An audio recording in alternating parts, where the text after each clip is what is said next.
was seen as a plan to revive the fishery sector.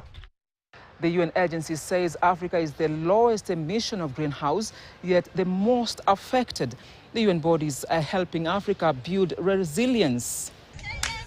In Loresho village in Kenya's Rift Valley region, residents celebrate with a traditional song saying, "Thank you, God, for remembering us."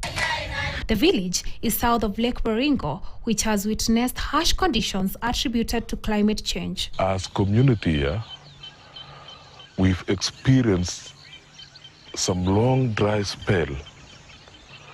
At the same time, we've been experiencing a peculiar rainfall for short time or for a long time. Scientists like Philip Omodi says human activities have polluted the atmosphere and nature is fighting to readjust itself. When nature is fighting back, it is fatalistic. That is what we are experiencing now. We are having more of extreme climatic events and very frequent and quite biting. So the droughts that we are having will be very, very intense. The floods that we are having will be very, very damaging because nature is trying to readjust itself by fighting back.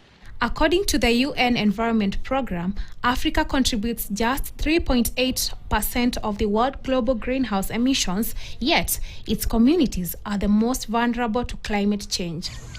70-year-old Lekuta Lempakany says he lost all his livestock to the drought in the Horn of Africa and was displaced from his ancestral home 2 years ago. I had 2 farms, one on this side and one on the other side. I lost them all. Even my houses, everything was swept away. American non-profit organization is helping victims like Lempakany by providing cash transfers to rebuild resilience to climate change. It is time, number one, for us to be able to get donations for the aid sector go directly in the hands of the people who need it. Then after taking it there, give them the opportunity to make the decisions on how that money can change their lives. As experts project effects of climate change to continue, the best way to help communities is by giving the capacity to adopt. The United Nations has pledged to help Malawi recover